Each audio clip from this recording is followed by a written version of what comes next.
Mr. Cummings. Thank you very much. Ms. Doan, I'm straining, trying to figure out where the truth ends and something else begins. And you have accused this side of the aisle of this gotcha mentality and what have you.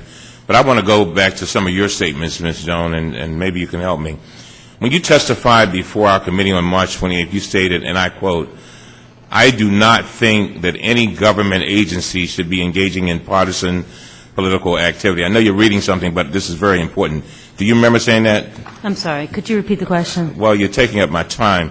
You said, "I do not think that any government agency should be engaging in partisan political activity." That was back before our sworn testimony, March 28th. Do you remember that?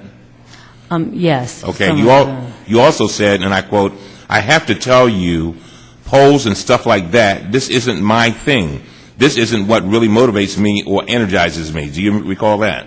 Yes, I do say that. You said the same thing to the Office of the Special Counsel. You said, and I quote, "I don't care about polls and election results." End of quote. Do you remember that? Yes. Even today, your written testimony, Ms. Doan, states, quote, "None of my actions, however, has been intended for or resulted in personal or partisan political gain."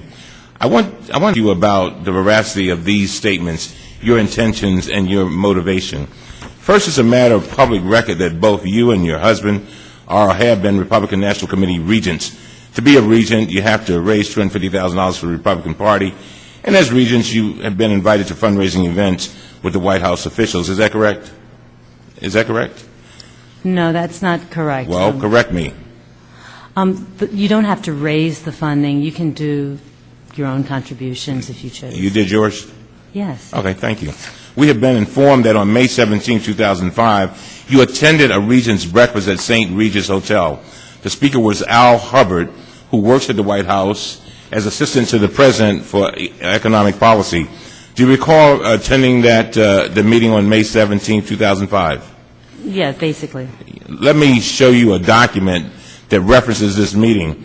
This is an email you wrote to your husband, Douglas Doan, on his official government computer at the Department of Homeland Security where he worked. You wrote it on the same day you met with Mr. Hubbard at 1:14 p.m. This is your draft email to Mr. Hubbard, and here's what it says in part. "Thanks for the excellent comments as the Regents breakfast today. I want to thank you again for helping move my bio forward for consideration as the SBA Administrator." And then, end of quote. And then, so this was before you were appointed as GSA Administrator. You were trying to become the head of the SBA. Your email then goes on to say something that is extremely interesting. It says, "As I mentioned, I believe that the party has a unique opportunity to make about a 5% swing of the black votes to the GOP.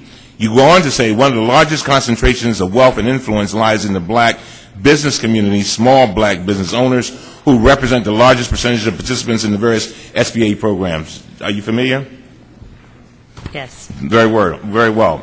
And in the third paragraph, you say this: "As the SBA Administrator, I would have an unparalleled ability to serve as an articulate and passionate ambassador for the President's agenda, and at the same time to be in a position to encourage both funding and votes to the GOP." Do you recall that? No, but I'm reading it here. You don't recall that? Your own email? All right. Ms. Doan, this says that you would encourage both funding and votes to the GOP, doesn't it? I mean, that document you're looking at.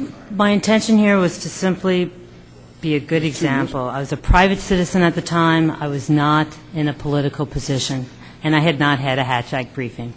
But you had also said that you said earlier that you weren't interested in the political stuff. You weren't interested in any kind of partisan stuff. One of the things, the problem here, Ms. Doan, is that when we take all the things combined, and I've heard you, I've listened to you, you've given great statements, but when we combine everything, it leans more towards not pure truthfulness under oath than truthfulness. And that's what I'm sitting here, I'm trying to get, where do you stand in all of this?